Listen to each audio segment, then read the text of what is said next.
앞서 이제 빌립보 교회 안에 있던 어떤 문제, 또 염려거리들에 대해서 권면을 하였던 사도는 이제 이어서 모든 일에 있어 참되고 경건하고 옳고 정결하고 사랑받고 칭찬받을 만한 것들과 또 더 깊고 기릴 만한 것들에 대해서 생각을 하라고 합니다.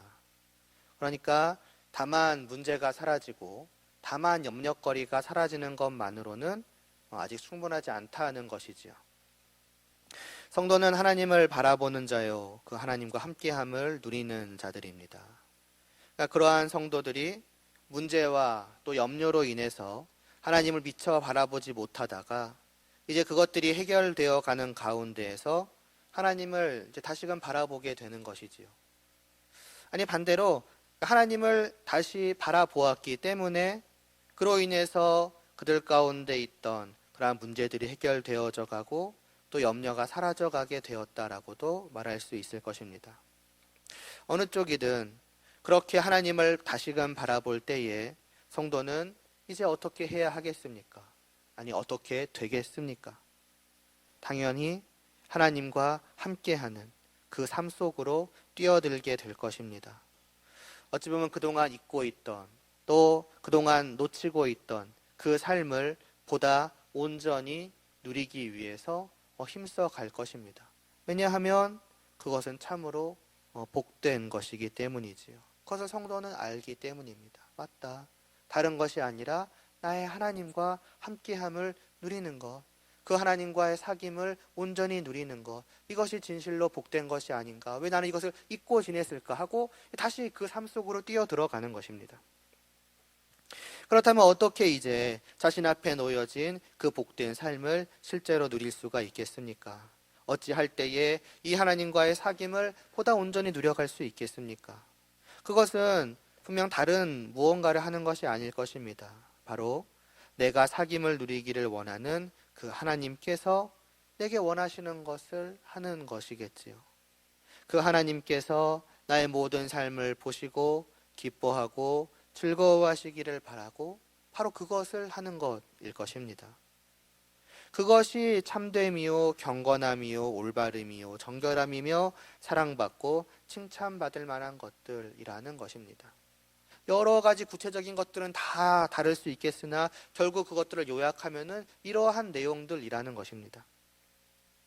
그래서 사도는 그것을 늘 생각하라는 것입니다. 무엇을 하든지 언제나 과연 내가 이제 하고자 하는 그것이 바로 그러한 것인가를 생각하고 바로 그러한 것을 하라 말씀하는 것이지요. 과연 우리는 어떠하고 있습니까? 이 말씀을 들은 뒤로 어느덧 몇 주가 이제 지나왔는데 과연 우리는 그러한 나의 모든 삶의 순간순간마다 무엇을 생각하며 살아왔는지요? 과연 그것은 하나님이요 하나님이 기뻐하실 것을 바라는 그 한 가지 마음으로 말미암아서 우리가 이전에 보았던 그 빌립보서 8절 또 9절의 그러한 말씀과 같은 것들이었는지요. 또 한편으로 성도는 죄의 죄됨을 알게 된 자라는 점에서도 사도가 말씀한 그러한 것들을 이제 생각하지 않을 수 없을 것이라고도 말씀을 드렸었습니다. 우리가 성도로서 늘 생각해야 하는 그 모든 것들에 반대되는 것들은 한마디로 죄악된 것이지요. 그리고 우리가 성도가 될 때에 알게 된 것은 그것이 얼마나 더럽고 추악하고 악취를 풍기는 것인가 하는 것입니다. 그러니까 죄가 어떠한 것인지를 깨달아 알게 되었다는 것이지요. 나의 죄로 인하여서 애통하며 회개한 것은 그것을 알고 느끼게 되었기 때문이 아니겠습니까? 이것이 죄구나. 이것이 나를 뒤덮고 있는구나. 어떻게 이렇게 나는 정말 비참할 수 있단 말인가 했던 것이지요. 그 오물에 더럽고 냄새나는 것을 알고 느끼는 사람은 그것으로 가까이 가지 않기 위해서 애쓸 것입니다. 그것이 자기에게 어떻게든 묻게 되는 것을 피하고자 노력할 것입니다. 오히려 늘 청결하고 냄새나지 않고 향기로운 냄새를 풍기는 것을 그는 원하고 즐거워할 것입니다. 마찬가지로 우리가 진실로 성도가 되어서 그 죄의 더러움을 알게 되고 그 악취를 맡게 된 자라고 한다면 우리는 성도로서 본능적으로 그것을 멀리하지 않을 수가 없는 것입니다. 죄의 더러움과 악취로 나의 몸을, 나의 영혼을 뒤덮으려 하기보다는 어떻게든 그것을 털어내고 씻어내고 자기를 정결함과 향기로 뒤덮으려 할 것입니다. 그러한 성도로서의 청결함, 정결함과 향기가 곧 시작하며 말씀드렸던 그러한 것들, 8절에서 말씀하고 있는 것들이니 성도된 자들은 마땅히 언제나 늘 그것들을 생각하고 그것에 따라 행하기에 힘써 가야 하는 것이지요.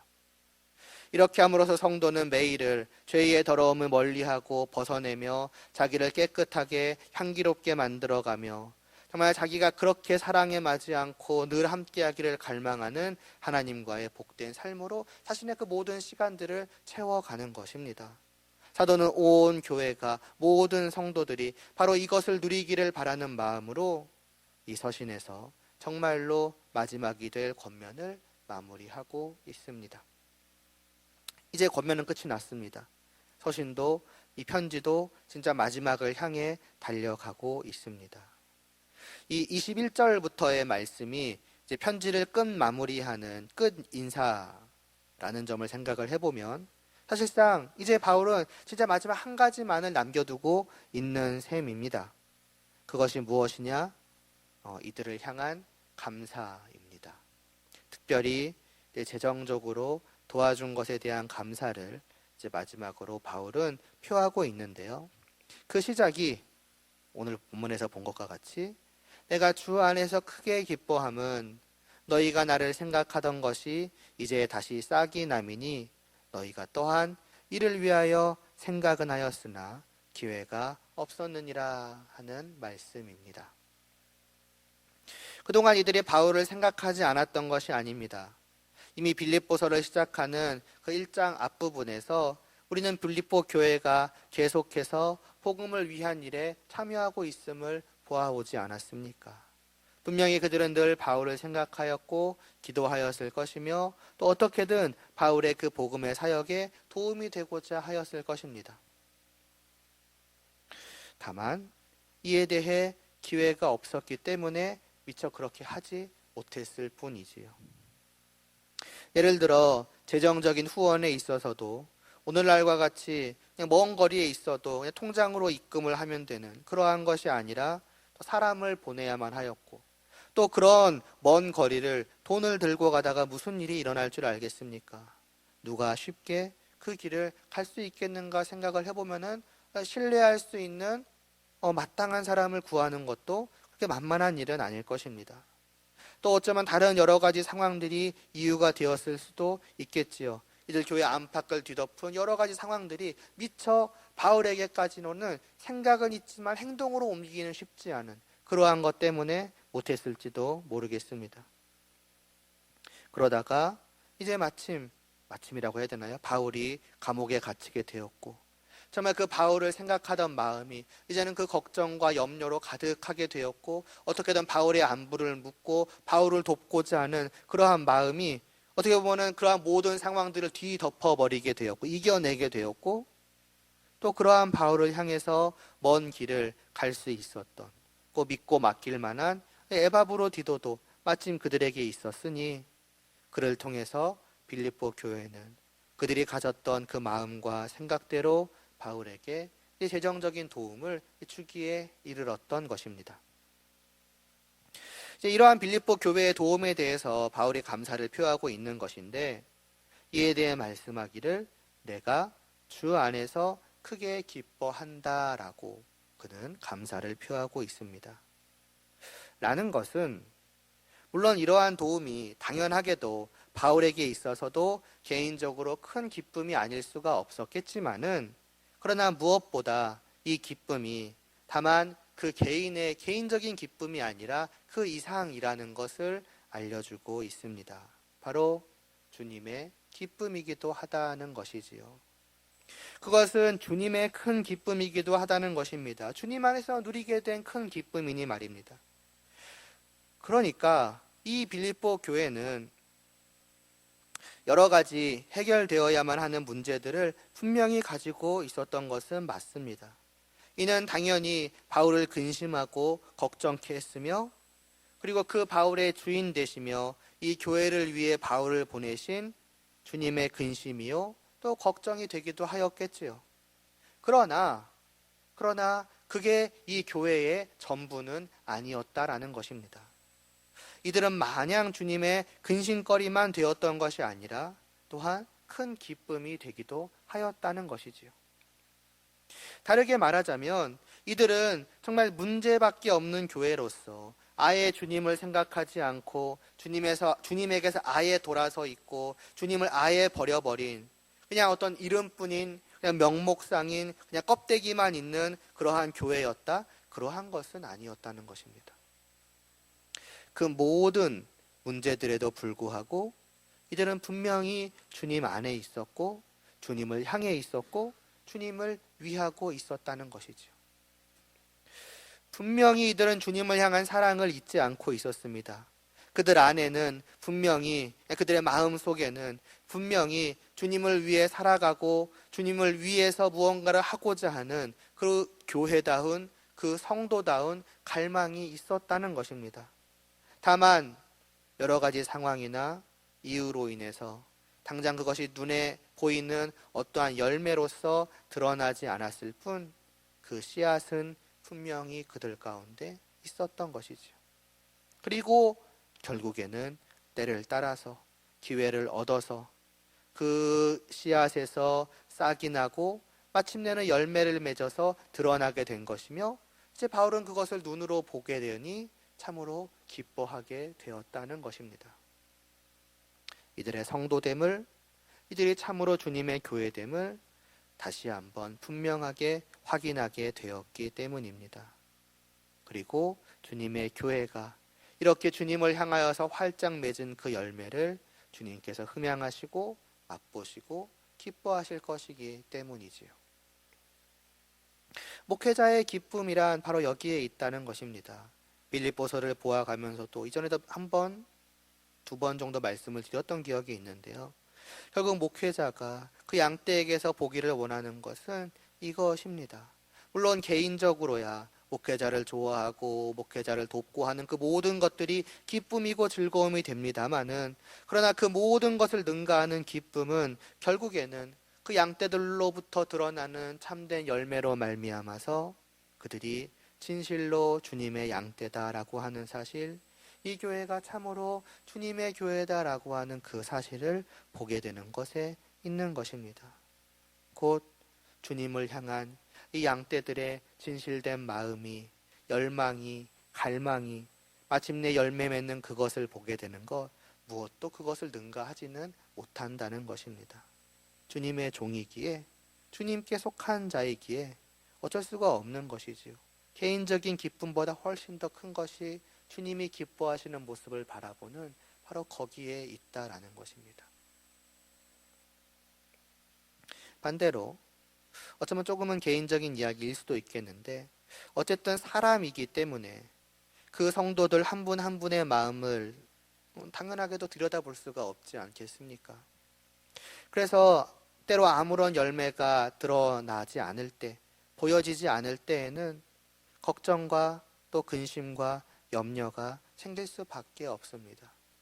그것은 그 양이 건강하지 않다는 것을 의미하는 것일 수도 있고, 그나마 건강하지 않는 것이라면 그나마 다행이나 혹여라도 만약에 이 양떼가 실은 양떼가 아니었다라는, 어쩌면 그런 것이 아닐까라고 하는 정말 부정적인 생각까지도 때로는 들 때가 있습니다.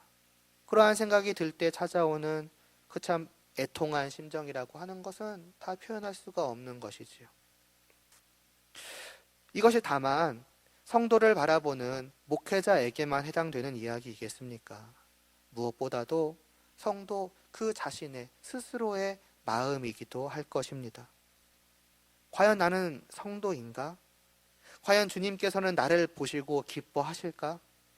아니, 기뻐하시는 것은 둘째치고서 정말로 나를 성도로 자신의 양떼로 여기실까 하는 생각은 내 스스로 나 자신을 바라볼 때에 수시로 찾아오고는 합니다.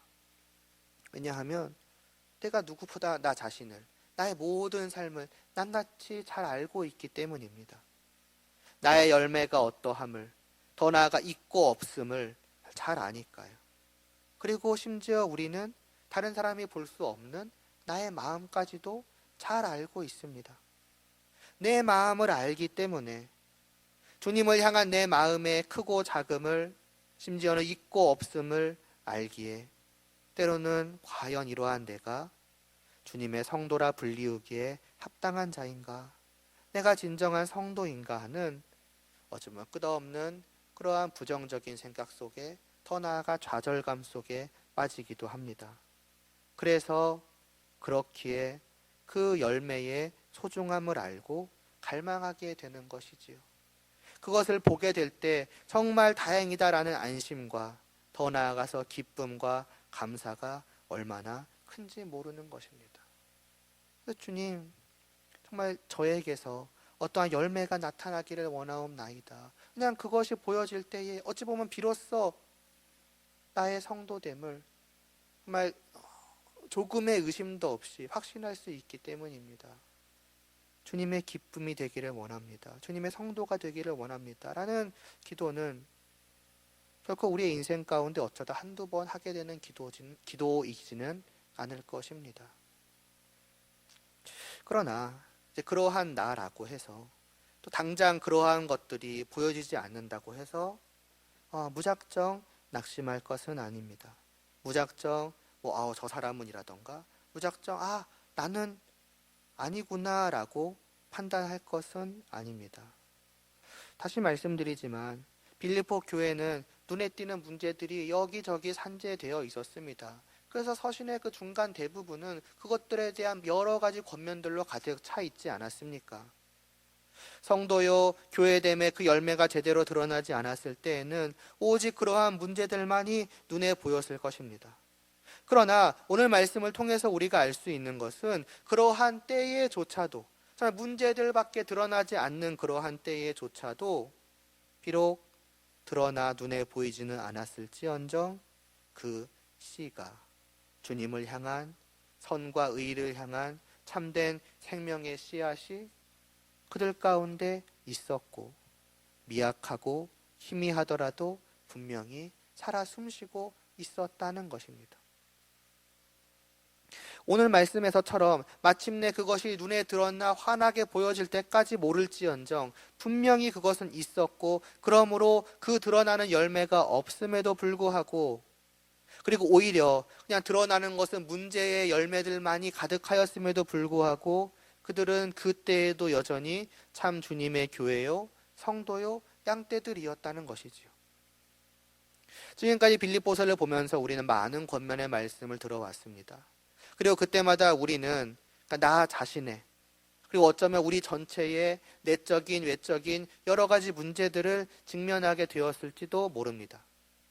다르게 말하자면 어쩌면 그동안 외면해 왔을 수도 있고, 어쩌면 보고 싶지도 않았고 알고 싶지도 않았던 나의 모습을 그냥 말씀이라는 거울 앞에 비추어서 보게 될 수밖에 없었다는 것입니다.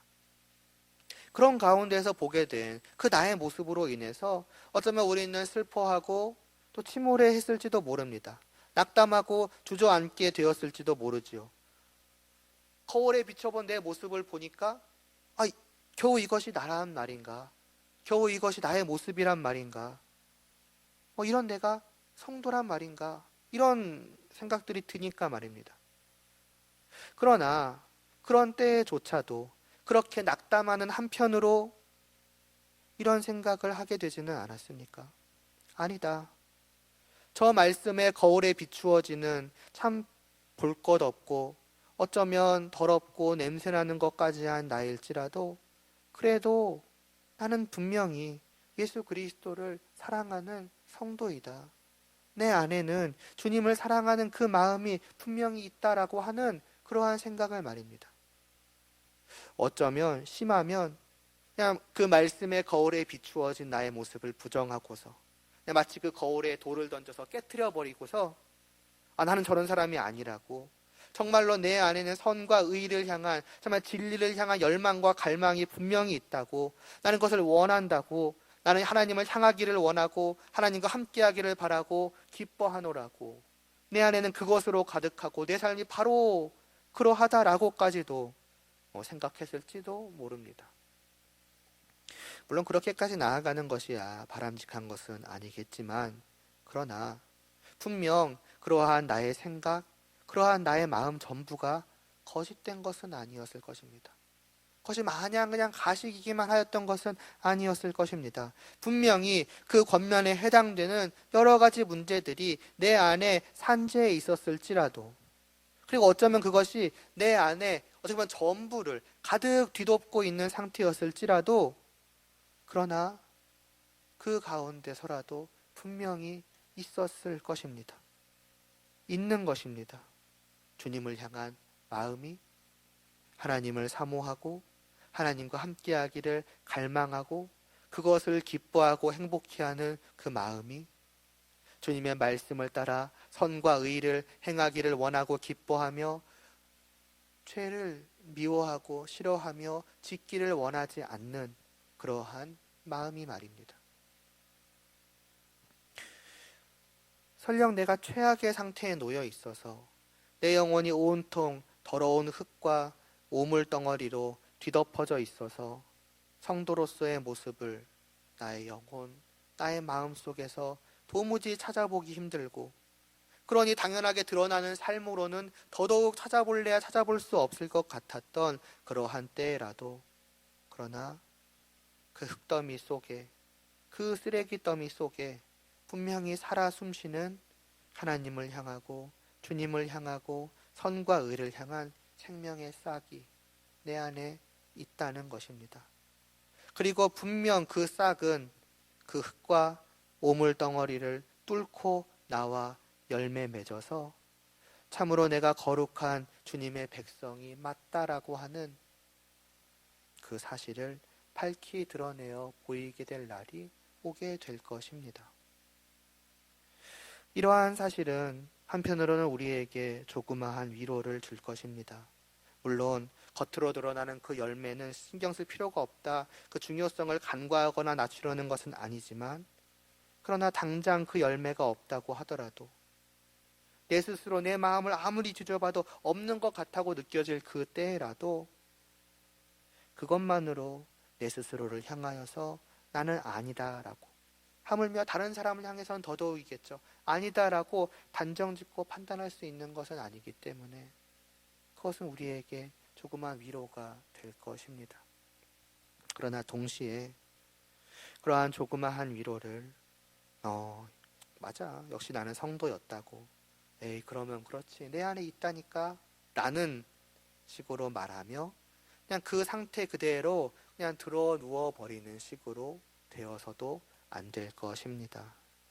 그 조그마한 위로는 어디까지나 우리를 헤어나오지 못할 낭만과 좌절에서 벗어나서 나는 성도이니까 언제까지 이렇게 나의 마음 속에 또 내 삶 속에 성도답지 못한 것만이 가득하게 내버려 둘 수 있겠는가? 언제까지 내가 그 성도로서의 생명의 씨앗을 그냥 그 흙더미 속에, 쓰레기 더미 속에 파묻힌 채로 내버려 둘 것인가?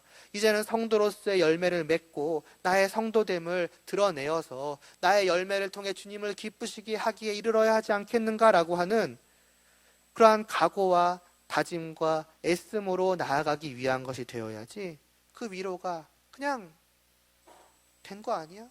어쨌든 성도니까 하고 들어 누워버리는 것으로 되어서는 안 된다는 것입니다. 왜냐하면 열매가 없다라는 것은 결국에는 불확실하다는 것을 의미하기 때문입니다.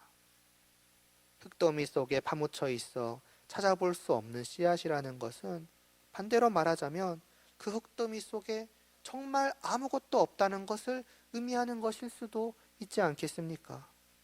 거의 분별하기 힘들 정도로 희미한 불씨라는 것은 긍정적으로 생각하면 그래도 있는 것 아닌가라고 여길 수 있겠으나, 그러나 또 다르게 생각을 해보면은 없는데 있다고, 다른 것을 그것이라고 착각하는 것일 수도 있는 것입니다.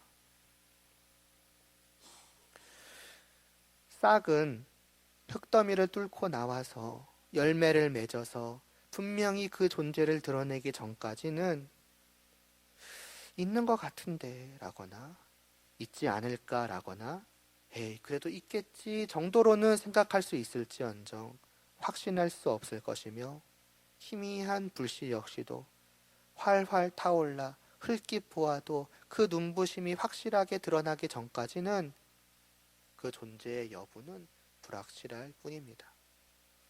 그렇다면 내가 진실로 성도라고 한다면 그런 것으로 만족할 수 있겠는가 하는 것입니다. 확실한지 아닌지 불분명하지만 그래도 분명히 있는 것 같은데 라는 정도로 과연 내버려 둘 수 있겠습니까? 나의 성도됨, 내가 죄와 악과 사망의 더러움과 악취와 절망 속에서 건짐을 받게 되었다는 사실, 그래서 내가 주님의 것이 되었다라고 하는 사실, 그래서 내가 하늘의 시민권자가 되어서 하늘의 아버지와 함께함을 누리게 되었다는 사실, 이 모든 것은 나에게 있어서 겨우 그 정도밖에 되지 않는 것이 아니지 않습니까? 있어도 좋고 없어도 좋다라거나 있는지 없는지 불확실하겠지만 그래도 있겠지라고 그냥 넘겨 짚어버릴 수 있는 겨우 그 정도의 가치밖에 없는 것은 분명히 아닐 것입니다. 그래서 나중에 하나님 앞에 가게 되었을 때에 사실은 그렇지 않았다는 것이 드러나게 되었을 때 내가 잘못 생각했구나. 내가 봤다고 생각한 희미한 불씨는 사실 불씨가 아니었구나. 싹이 있는 줄 알았는데 없었구나. 내가 성도인 줄 알았는데 아니었구나. 아깝다 하고 끝내도 상관없는 겨우 그러한 것이 결코 아니지 않습니까? 절대로 그럴 수가 없습니다. 만일 나에게 있어서 성도라고 하는 것이 겨우 그 정도밖에 되지 않는 것이라면 그것이야말로 내가 성도가 아님을, 성도가 무엇인지를 알지 못한다라는 것을 보여주는 것일 것입니다. 왜냐하면 성도의 가치를 전혀 모르고 하찮게 여기고 있는 것이니 말입니다. 그러므로 씨앗은 있으되 그럼에도 불구하고 아직 미처 삶으로 열매 맺어 드러나지 못하고 있다는 그 사실은 우리에게 위로는 줄지언정 그러나 절대로 그 상태 그대로 만족하도록 우리를 내버려 둘 수는 없다는 것입니다. 오히려 앞서 말씀드렸듯 말씀의 거울 앞에서 이런 내가 성도일 수 있겠는가? 그저 나는 죄와 사망의 권세 아래 놓인 멸망의 자식이 아닌가라고 좌절하고 있던 우리가 또 한편으로 주어지는 이 말씀에 정말 작은 위로를 발판 삼아서 이러한 나의 모습에도 불구하고 그러나 내가 성도이구나. 그렇다면은 해보자. 아니 해야 하지 않겠는가? 열매 맺어서 활활 타올라 보아야 하지 않겠는가라는 의지를 다지고 나를 움직여 가게끔 만들어야 될 것입니다. 다른 한편으로 생각을 해보자면 참된 성도란 어떤 사람들이겠습니까? 오늘 본문에 나온 대로 주님께서 크게 기뻐하신다 라고 한 바로 그것을, 그러니까 나를 보시고 나의 주님께서 이렇게 기뻐하시기를 바라는 사람들이 바로 성도입니다. 주님을 알고 그분을 나의 주라 부르며 그분을 사랑하는 자들, 그분을 사모하는 자들, 그것이 성도 아니겠습니까? 그리고 오늘 말씀을 통해 보건대 주님께서 우리를 보시고 기뻐하시는 것이 무엇인가? 주님을 향한 나의 마음과 나의 생각이 열매를 맺는 것입니다. 조금 다르게 표현을 해보자면 주님을 향한 이 마음을 실제로 주님께 드리는 것이겠지요. 그 열매를, 그 마음을 주님은 받으시고 기뻐하시고 그것도 크게 기뻐하신다는 것입니다. 이렇기 때문에도 성도는 열매 맺지 않은 채로, 열매 맺지 않고 있는 나로 그냥 만족하고 앉아 있을 수가 없는 것입니다. 그래도 내 안에 씨가 있으니, 그래도 나는 성도이니, 그래도 나는 구원을 받았으니 괜찮다라고 주저앉아 있을 수가 결코 없는 것입니다. 주님을 향한 나의 그 마음이, 주님을 향한 참된 그 사랑의 씨앗과 불씨가 정말로 희미하게라도 있다고 한다면 결국 그것은 열매 맺기에 이르기까지 어찌 보면 멈추지 못하는 것입니다. 참으로 주님을 사랑하는데, 그래서 정말로 주님께서 나를 보시고 기뻐하시고 크게 기뻐하시기를 원하는 마음이 있는데, 만일 정말로 그러하다면, 그것이 나의 진실된 마음이라면 그 사랑은 설령 시간이 오래 걸릴지라도 결국에는 모든 것을 이겨내고 드러내어 그분께 바쳐지기에 도달하지 않겠습니까?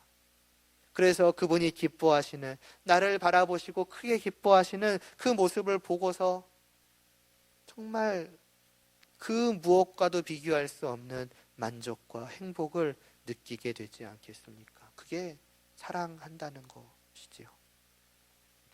어찌 주님을 사랑하는 마음이 있다고 하면서 주님이 그 사랑을 받으시고 기뻐하시는 모습을 보지도 않고서 만족하고 주저앉아 버릴 수 있겠는가? 그럴 수는 없다는 것입니다. 그렇다면 어찌하면 될까요? 여러 가지 장애물들이 있는 것이 어찌 되었든 우리의 현실입니다. 내 안에 죄와도 싸워야 하고 나를 둘러싼 여러 환경들, 상황들도 이겨내야 합니다. 많은 것들이 우리로 하여금 내 안에 있는 씨가 열매 맺는 것을 방해하고 나를 통해서 주님이 크게 기뻐하시는 것을 막으려고 합니다. 어떻게 해야 될까요? 오늘 말씀 속에서 이에 대한 짧은 힌트를 찾아보자면 이를 위한 생각을 하는 것이라고 할 수 있습니다. 이것이 완전한 해결책은 아니고 해결책의 전부는 아닐지라도 분명 이를 위한 하나의 길은 될 것입니다. 우리는 끊임없이 마음을 품고 생각을 해야 합니다. 성도로서 주님을 기쁘시게 하기 위해 내가 무엇을 해야 할까? 어떻게 살아가야 할까? 우리는 끊임없이 말씀을 통해서 들으니 그 들은 말씀을 그냥 스쳐 지나가게 내버려 두는 것이 아니라 어떻게든 붙잡고 잊지 않기 위해서 힘쓰고 매일매일의 삶 속에서 이 말씀이 어떻게 나의 실제의 삶 속에서 드러날 수 있겠는가? 말하자면 이 말씀을 내가 어떻게 실천에 옮길 수 있겠는가를 생각하고 또 생각해야 합니다. 물론 그것은 다만 머리로 생각하는 것으로 그쳐버려서는 안 되겠지요. 실제로 행하고자 하기에도 부단히 힘을 써야 할 것입니다. 사도는 말씀합니다. 생각은 하였으나 기회가 없었다고요. 그러한 생각과 애씀은 죄와 상황과 환경과 그 밖에 무언가에 가로막혀서 수없이 실패할지라도 결국에는 기회를 타서 열매를 맺기에 이른다는 것입니다. 그러나 생각조차 하지 않고 마음조차 먹지 않고 애씀조차 없다면 시도를 하지 않았으니 실패도 없겠지만 그러나 때를 따라 마침내 열매 맺는 일 역시도 볼 수가 없을 것입니다. 매일의 삶에 좌절하지 마시기 바랍니다.